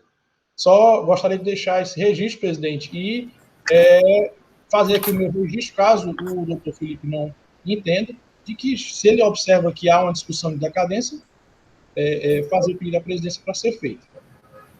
Presidente, e pedindo licença aqui ao doutor Lúcio, até porque, como foi a minha manifestação foi instigada aí pelo próprio conselheiro Micael, mas com toda a vênia, eu acho que aqui não cabe qualquer referência ou analogia ao que ocorre no procedimento adotado pelo STF. Primeiramente, como foi dito pelo ilustre conselheiro, que é advogado militante na área tributária, e com certeza deve ter bastante frequência no manejo de recursos para os tribunais superiores, STJ e STF, foi dito que tem um regimento interno, que tem normas processuais específicas, inclusive existe lei específica regendo o processo no âmbito do STF, né? Algumas normas do CPC não se aplicam, né? Existe todo um instrumental próprio naquela corte, mas até trazendo referência ao caso concreto trazido, né, referente ao julgamento, de um habeas corpus, no qual foi tratada uma questão de suspeição, nesse caso ilustre, acompanhado pelos senhores. No caso, a suspeição, que era o único e exclusivo objeto dessa via processual, embora ela já tivesse proferido o voto dela, esse ponto ele não restou julgado definitivamente diante do pedido de vista. É uma situação bem diversa daqui. Aqui, em relação a todas as questões preliminares e em relação à decadência, tais questões já tiveram seu julgamento concluído. Não se iniciou o julgamento da decadência e, por um pedido de vista do conselheiro Micael, se suspendeu o julgamento da decadência para retorno, mas sim, se julgou todas as nulidades e nos processos que haviam decadência também, e se restou apenas a análise do mérito da autuação, da ocorrência ou não da infração, justificado na necessidade de se examinar a validade e idoneidade da ferramenta auditor eletrônico. E acrescento ainda, é muito temerário ressuscitar essa discussão nessa ocasião, tendo em vista que os processos de ontem, vários deles também com decadência suscitada, adotou-se a correta conclusão e procedimento de não mais se repisar esses pontos que já estaram definitivamente decididos pelo colegiado, né? Portanto, repito, há uma vedação expressa lá no artigo 505 do CPC, que se aplica supletivamente para aqueles que precisam de um fundamento legal positivado para tanto, mas isso aí decorre das próprias regras e princípios do devido processo legal. Então, reitero a minha manifestação no mesmo sentido da presidência, que não cabe essa nova discussão acerca da decadência desse processo. A presidência concedeu aí digamos assim, a oportunidade de discutir o tema, mas a presidência não pretende retomar a votação, tá certo? Eu entendo que o pedido de vista cria um interregno no julgamento, mas não para que se retome pontos já votados. Doutor Lúcio, quer se manifestar? Presidente, quero sim, presidente. Eu acho que a gente, doutor, foi levantada uma questão aí, eu acho que a gente tem um manual aqui, nosso regulamento, nosso regimento, né? A gente pode analisar aqui, eu acho que a gente tem tempo, a gente às vezes quer, né, divulgar as coisas assim, muito apressado, mas eu acho que a gente tem que analisar, porque eu me lembro bem uma questão que o presidente, né, teve o doutor Alexandre, também a doutora Tereza, né, uma coisa é quando o processo está em julgamento, aí você decide várias questões, o processo vai para a perícia, e quando o processo volta, às vezes até na outra composição, isso aí eu acho que é pacífico, tranquilo, de que aquelas matérias já, né, já foram discutidas, não pode mais ser discutida aquela matéria. Mas o pedido de vista, que é levantado pela a questão do pedido de vista, né, que o doutor Micael colocou aqui, eu queria fazer aqui uma análise que eu não estou assim, né, a gente analisar aqui, ó, o artigo 59 do nosso regimento diz o seguinte, né, nós estamos tratando aqui da questão do julgamento das câmaras. Diz, passando-se a votação, o presidente dá lá para o conselheiro do relator, para isso proferir seu voto, tornando-se a seguir o voto dos demais conselheiros pela direita do relator. Na hipótese de ter ocorrido pedido de vista, ou qualquer dos conselheiros, este votará logo em seguida ao relator, retomando a ordem normal de votação. Esse é o parágrafo primeiro. Segundo, nenhum conselheiro poderá se eximir de votar na matéria de mérito mesmo vencido na preliminar, aquela questão que às vezes tem a discussão que você foi, né, vencido na decadência, né, e na nulidade, você depois vai, né, discutir. Parágrafo terceiro, aqui é que está a questão. Qualquer conselheiro poderá modificar seu voto antes de proclamado o resultado. Então, aí, seguindo aqui a sequência, vem o parágrafo 4, a questão do desempate, e tem uma coisa interessante, quando ele fala aqui da questão do desempate, logo depois do parágrafo que diz o seguinte, ocorrida a hipótese do parágrafo anterior, que é a questão do voto de desempate, é vedado qualquer dos conselheiros modificar o voto, né? Quer dizer, quando está na votação normal, né, que foi pedido vista aqui, pelo menos eu não estou fazendo interpretação não, estou apenas lendo aqui para a gente, né, balizar aqui o nosso entendimento. Aí ele diz o seguinte, nenhum conselho qualquer conselho poderá modificar o voto antes de proclamar o resultado, mas quando chega na questão do presidente, o presidente, todos os conselheiros fazem a votação, dá empate, e o presidente não decide na sessão, aí o presidente vai trazer o voto vista depois, aí nenhum conselheiro pode mais modificar o voto. Então, realmente aqui, presidente, eu estou assim ainda, né, no ponto levantado pelo doutor Micael, não é questão nem do STJ, né, a questão trazida aí, é no próprio nosso regimento, né, que eu acho que não ficou, pelo menos para mim, aqui nenhum conselheiro poderá se eximir de votar de matéria, não, qualquer conselheiro poderá modificar seu voto antes de proclamado o resultado. Quer dizer, o que foi que aconteceu? Todos os processos foram, voltou aquelas preliminares, todas elas, né, e o conselheiro Micael pediu vista dos processos. A gente retomou a sessão ontem, julgou, né, não voltou mais, né, esses processos tinham sido decididos, mas agora ele levanta a questão aí, o conselheiro Felipe, que quer, né, discutir a questão da decadência, e realmente o resultado não foi proclamado. Eu acho que o presidente proclama o resultado quando termina toda a discussão do processo. Então, eu trago realmente, presidente, aí, né, para discutir. Eu não estou, até agora, eu não fiz nenhum juízo de valor, eu quero ouvir o doutor André sobre a questão, né, como é que a gente chega nesse denominador comum e dessa interpretação dessa legislação. A presidência está chamando a responsabilidade para si, eu não vou abrir para votação. Eu estou só permitindo que os conselheiros emitam suas manifestações. Por quê? Porque eu entendo que se vota preliminar, se vota nulidade, se vota decadência e se vota mérito. Antes de anunciar do voto da matéria, é possível qualquer conselheiro fazer a modificação, mas votada a matéria nulidade, a matéria mérito, tá certo? Aí não cabe mais retorno para reabertura de discussões, tá certo? Mas, assim, não é desrespeito aos conselheiros, não, é porque eu estou chamando a responsabilidade para si mesmo, para mim. Presidente, eu tenho só uma pergunta, presidente, para fazer, certo? Certo. Vamos supor que o advogado da empresa estivesse aqui participando, efetivando sustentação oral. Isso aqui é uma pergunta. E, por algum motivo, algum outro integrante estivesse participando, que mudasse as cadeiras e tivesse aqui o suplente ou outro julgador aqui substituindo, tá? E essa questão da decadência, ela fosse suscitada pela parte de maneira oral em sessão, tá? Eu fico com a dúvida, presidente, não em relação a todas as nulidades que foram afastadas. Em relação às nulidades, eu concordo com o entendimento de Vossa Excelência e concordo com o entendimento da Procuradoria e de boa parte aqui dos conselheiros. Realmente, doutora Tereza, eu vejo que entende dessa forma, doutor Alexandre também eu vejo que entende dessa forma. Mas quando se traz uma questão de ordem pública, que é a questão da decadência, eu realmente, verificando o ponto trazido pelo doutor Lúcio, o ponto trazido pelo doutor Micael e doutor Felipe, me causa, presidente, dúvida. Realmente me causa dúvida em relação à questão de ordem pública, a questão trazida em relação à decadência. E isso eu trago, presidente, não só pela questão do que foi suscitado, mas pela aquele questionamento, pela aquela máxima de que no processo administrativo questões de ordem pública podem ser alegadas a qualquer tempo.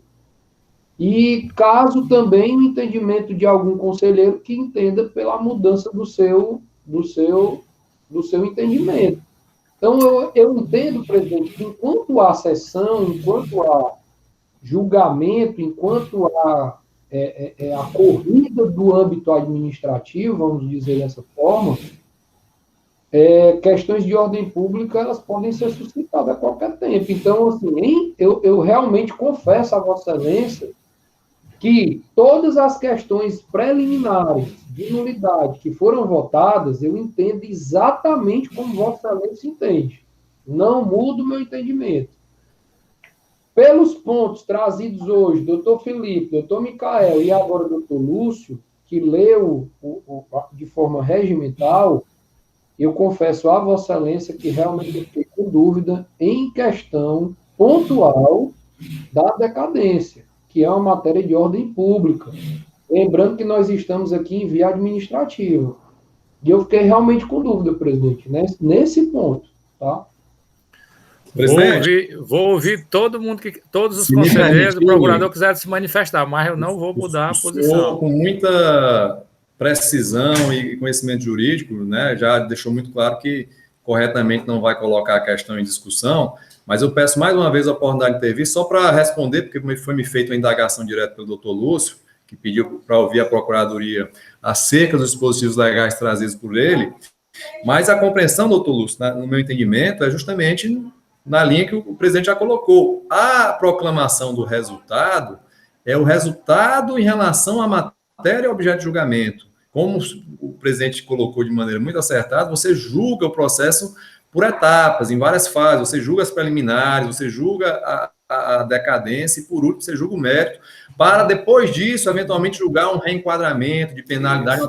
Tem uma sequência de matérias que são julgadas. Em relação à matéria da decadência, apesar de se tratar de uma questão de ordem pública, e que pode, inclusive, corretamente, como defende o doutor Ricardo, ser suscitada de ofício, no caso não foi preciso, porque ela foi trazida no próprio recurso contribuinte, ela já foi objeto de deliberação por esse colegiado de maneira conclusiva. O resultado desse julgamento ele já foi declarado e consta expressamente na ata da sessão do mês anterior, né? Por outro lado, o exemplo trazido pelo doutor Lúcio, no que toca a questão do voto de desempate, ele só corrobora esse entendimento, onde ele abre uma exceção à possibilidade de alteração do voto pelo conselheiro quando não declarado o resultado, na hipótese de empate, para que não haja uma manipulação do resultado, quando declarado o empate, o processo submetido ao presidente para desempate, algum conselheiro do lado que vislumbrando que será vencido para mudar, ele não possa, antes de declarar esse resultado, mudar o voto para influenciar e anular o voto de desempate do presidente. Então, o sentido é diverso. Essa é uma exceção à situação que, antes de declarar o resultado, não se pode alterar o voto. Mas não resta dúvida que, concluído o julgamento com a declaração do resultado em relação à matéria específica, e no caso aqui tratando da decadência, não há que se discutir mais. Isso há uma disposição legal expressa de uma norma federal, Código de Processo Civil, aplicado supletivamente, artigo 505, né, que diz que o juiz não pode rediscutir e redecidir as matérias já decididas no processo, né? Então, todas essas razões só corroboram a postura muito correta e que deve ser elogiada do nosso presidente. Essa questão de mudar de voto, às vezes, eu já fui conselheiro, às vezes você fica indeciso, e às vezes um conselheiro que é mais, assim, dado a discorrer sobre a matéria, na hora de votar, ele traça uma linha de raciocínio bem eloquente, bem alinhada. Aí você ouvindo o conselheiro do lado, mesmo tendo votado, aí você resolve mudar de ideia. Eu não vejo problema nenhum. Dizia o Winston Churchill que quem não muda de ideia não muda nada na vida, né? É um dos... Eu admiro muito o Churchill porque foi o único cara que teve coragem de enfrentar o maior tirano da humanidade chamado Hitler, né? Apesar de ter feito muita coisa dura, mas é preciso coragem para tomar uma decisão num momento difícil, né? Num momento duro que você pode ser condenado depois por várias questões, né? Mas, doutor Felipe, não é pessoal, é porque o meu entendimento é de que eu não posso abrir a questão, entendeu? Presidente, só uma pergunta. Eu tenho muito respeito por essa presidência, porque é quem me guia, é quem nos guia aqui, mas também faço perguntas ao presidente quando estou em dúvida, sempre, e tenho muito respeito à presidência por não colocar o tema em discussão. Mas gostaria de tirar uma dúvida. Dado esse impasse, pelo menos na minha concepção, né, o que se depreende da leitura... data máxima vem de quem tem diferente, está fazendo aí um acréscimo no que está escrito, né? Que o que está escrito é que o conselheiro não pode modificar até o resultado. Para mim, o resultado é 8. Mas, presidente, como é que se pode tirar por via administrativa há um pedido de consulta à presidente do contencioso sobre essa questão, que o conselheiro pode fazer, ou algo do tipo, para que, caso aconteça, e aí a presidência levar também aos presidentes de Câmara para discutirem e tratarem do tema, ou não há essa ferramenta? É assim, o regimento ele é trabalhado para que se abrace todas as questões práticas que a gente enfrenta no dia a dia. Claro que ele não é perfeito, a gente não consegue cobrir todas as possibilidades de condução de um processo. Sempre existe alguma coisa, e aí alguns desses casos a gente traz para deliberação entre os conselheiros, escuta a procuradoria e abre para que os conselheiros decidam se aquele matéria vem ou não vem para ser discutida na sessão. Existe a função do presidente, é conduzir a sessão obedecendo ao regimento. Se o entendimento da presidência é de que a matéria votada não pode ser revista, aí o presidente não vai abrir na sessão essa oportunidade, porque ele entende que isso contraria o curso do processo, né, albergado pela nossa legislação.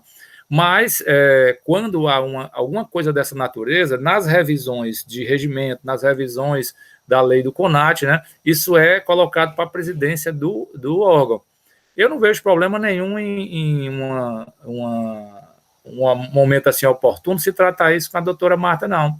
Alguns conselheiros pode suscitar que nessa sessão ocorreu essa situação, que os conselheiros suscitaram essa coisa e a presidência não manifestou entendimento diverso. E abrir um canal de discussão, entendeu? Eu não vejo problema nenhum nisso, não. Não me sinto nem um pouco incomodado em relação a interpretações diversas, porque a gente só cresce nas diferenças, a gente nunca cresce nas unanimidades, tá certo? É por isso, presidente, que tem meu apreço pela forma como conduz aqui a Câmara. Sem sombra de dúvidas. Vamos em frente. Ok? Então, agora a presidência vai colocar a discussão mérito, se ainda houver interesse.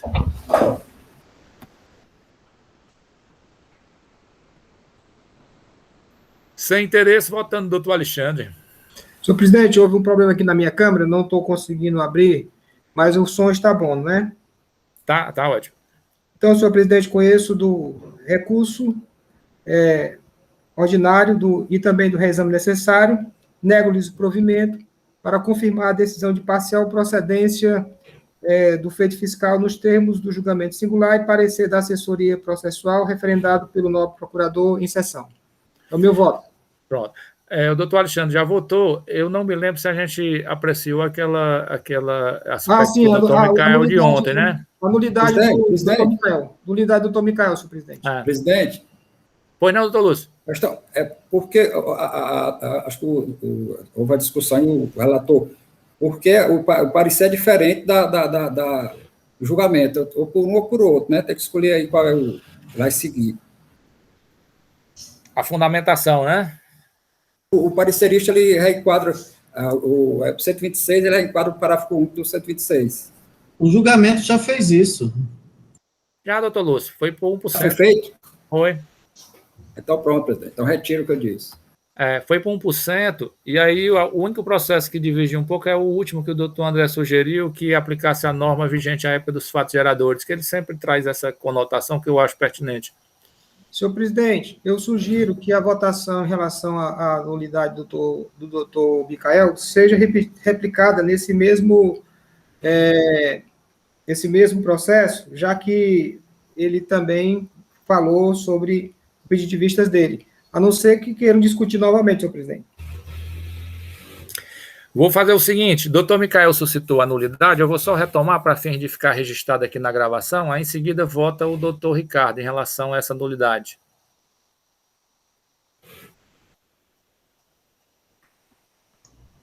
Presidente, esse processo ele tem muita similitude com os processos de ontem, certo?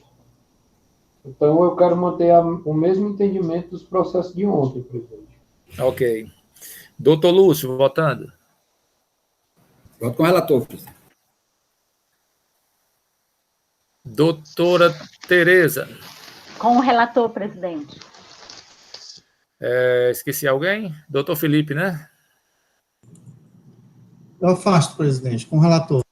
Pronto. Por maioria de votos, nos mesmos termos da decisão de ontem, a nulidade suscitada pelo doutor Micael, sobre a impropriedade do método, na aplicabilidade, né, a matéria em julgamento, fica afastada nos 3 processos, ok? Agora, pronto, doutor Alexandre, já podemos votar no mérito.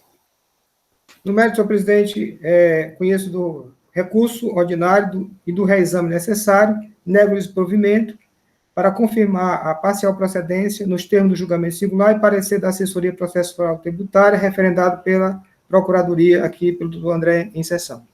Votando doutor Felipe, aí a gente aproveita por 2, né? Pode consignar a mesma votação, presidente, para os 2 processos. Ok, pela parcial procedência também.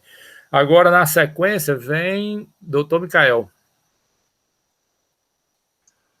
Presidente, eu abro a divergência, aí pela improcedência do ato de infração. Doutor Ricardo. Com a divergência, presidente. Doutor Lúcio. Relator, presidente. Doutora Tereza. Com o relator. Então, no presente, nos 2 processos, né, que doutor Alexandre e doutor Felipe, né, fica consignada a seguinte decisão. A terceira Câmara de Julgamento resolve conhecer de ambos os recursos, negar-lhe provimentos para confirmar a decisão parcialmente condenatória exarada na instância singular, por maioria de votos. Foram votos vencidos do doutor Micael e do doutor Ricardo, que se manifestaram pela improcedência da autuação. A decisão tem conformidade com a manifestação do excelentíssimo senhor procurador, ok? Agora o processo do doutor Micael, que é um pouquinho diferente para a Ana acompanhar. É o meu, presidente. Doutor Lúcio. Presidente, a sequência, né? Eu vou afastar a nulidade aí, todo respeito ao doutor Micael aí, que a gente já discutiu, né? Ontem nos processos, afasta a nulidade e do mérito eu vou pela procedência e fazendo destaque a questão do bis in idem, né? Foi bem colocado pela Procuradoria aí, pelo parecerista e pelo julgador, que se trata de conduta diferenciada, uma é receber mercadoria sem nota, a outra é manter mercadoria no estoque sem nota, e apesar disso também, além disso, a questão das mercadorias tratar de mercadoria diferente. Então, eu não encontro, né, elementos para dizer que existiu bis in idem nessa situação. Então, retomando, afasta a nulidade né, e vou pela procedência e também fazendo destaque para a não existência do bis in idem, presidente.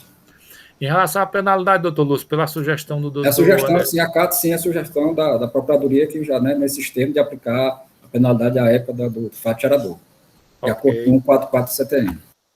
Ok. Doutora Tereza? Com o relator, presidente. Doutor Alexandre? O relator, presidente. Doutor Felipe? Acompanho. Doutor Micael? Pela improcedência, com divergência, presidente. E doutor Ricardo? Com divergência, presidente. Então, no presente processo, a terceira Câmara de Julgamento resolve conhecer do recurso ordinário, negar-lhe provimento, afastar todas as preliminares suscitadas, conforme em ata da sessão anterior, afastar o bis in idem suscitado pela recorrente, julgar procedente a acusação fiscal, aplicando-se a penalidade vigente à época dos fatos geradores, na forma da sugestão feita pelo senhor procurador, doutor André Carreiro, que também manifestou-se pela procedência da autuação. Ok? Convidar a todos, amanhã não teremos sessão, a sessão será no dia 24. Pois não? Presidente, eu queria verificar com o senhor a questão de baixar em diligência o meu processo. Bem lembrado. Doutor Ricardo, nós julgamos um processo da empresa Sendas, não foi, doutor Ricardo? Foi. E esse processo foi julgado pela modificação da penalidade, pela aplicação do 123.8L, com aquela multa que ela tem um limitador de 1.000 FIIs. Ele precisa de um cálculo mensal a ser feito, né? E lá na relação das notas fiscais, são muitas notas, tá certo? Tem algumas que não dá para saber se foi de entrada ou de saída, porque o doutor Ricardo precisa fazer um mapinha mensal, né?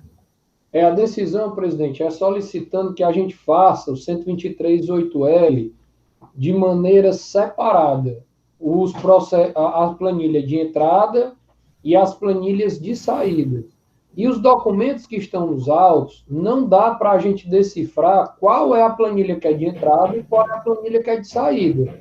Então, eu pedi a ajuda da presidência, a presidência também não conseguiu decifrar, e por esse motivo, presidente, a resolução está pronta, mas eu queria baixar o processo em diligência para a CEPED, para que a CEPED faça esse cálculo e me envie para eu poder finalizar a resolução.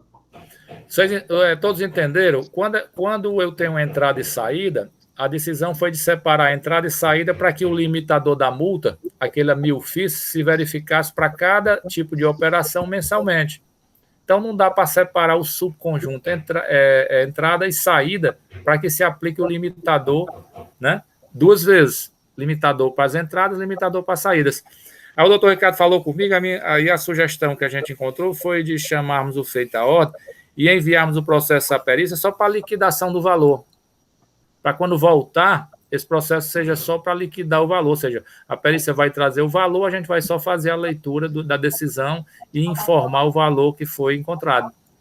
Eu até tentei, presidente, como o senhor também tentou. A ideia era, primeiro, eu descobrir quais as planilhas eram de entrada e quais as planilhas eram de saída. Só que não tem como descobrir isso no processo. Eu verifiquei e não achei. Então, realmente... Ouvi o doutor André, né, sobre a posição. Presidente, eu me lembro desse julgamento, né, que essa segregação foi justamente para poder fazer a observação do teto por cada período de apuração, mas considerando a distinção de cada acusação fiscal, e lembro que tinham as planilhas. Agora, se o doutor Ricardo está colocando que realmente, e o senhor já verificou que não há, né, porque se tivesse o CFOP na planilha, pelo CFOP você ainda teria como identificar se é operação de entrada e saída, mas enfim, não havendo como, até e diante também de um volume significativo de documentos, eu acho bastante adequada essa diligência para que a perícia, com que tem todas as ferramentas e prática necessária, possa fazer essa segregação para que no momento posterior apenas se faça a declaração desse resultado aqui em sessão. Ok? Presidente, Pois não, doutor Lúcio. Só uma opinião, presidente. Eu me lembro bem dessa questão, na época até eu não tinha entendido bem, o doutor André explicou, né, que a questão do limitador, se entrada e saída. O doutor Ricardo tinha até ligado para mim antes, né, para a gente conversar sobre isso, depois eu dei a opinião a ele. O entendimento, presidente, como o processo já foi julgado, ele podia fazer isso aí para a perícia, ter situações dessas de julgamento, da perícia lá, levando lá para o chefe da perícia, e ela fazer isso e dar o cálculo para ele, sem precisar esse processo retomar. Fazer de maneira informal, né, doutor Lúcio? Pronto, porque já foi julgado, é só, eu entendo a dificuldade dele, que realmente parece que o CD é muito extenso, e vem tudo junto, chama-se tabela de nota, vem tudo, entrada, sai tudo junto. Isso aí a perícia podia separar e fazer o processo sem precisar retomar. Isso é só a minha única preocupação é porque esse processo ia ficar pendente de entrega do doutor Ricardo. E aí, em relação àquelas pendências de quem não entrega a resolução no prazo, né? A presidente colou em mim no mês passado, queria até que eu emitisse os termos de impedimento, né? Para quem estava em atraso. Pronta a resolução, presidente. Eu estou esperando só a base de cálculo mesmo, só o demonstrativo de cálculo. Que a gente Pronto. Se o doutor Ricardo quiser fazer uma tentativa de ir até a perícia, aí a gente poderia só adiar essa decisão do envio da perícia para ter o sentimento de que realmente pode ser rápido ou pode demorar. Seria mais coerente mesmo. O que você acha, doutor Ricardo? Só falar com a Eliane. A doutora Eliane é uma pessoa extremamente, assim, prestativa, sabe?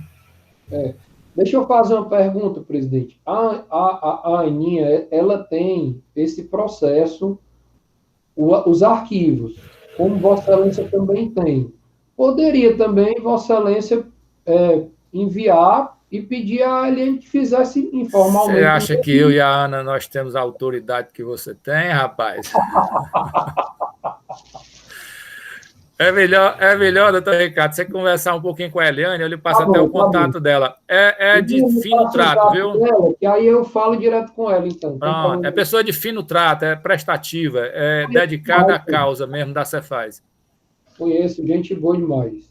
Ok? E se ela não puder, presidente, ela indica algum perito. O Carlos é muito rápido, o Carlos. Exatamente. Ele faz nisso, numa hora o Carlos entrega isso daí, ele é bem ligeirinho. E quinta-feira, dia 24, nós teremos processos da Vicunha sob a relatoria do doutor Lúcio, do doutor Micael, do doutor Ricardo, da doutora Tereza e do doutor Alexandre. A sessão inteira de Vicunha, ok? Agradecer a todos pela paciência, pela compreensão e o empenho nas decisões. Obrigado, pessoal. Obrigado, presidente. Boa tarde a todos.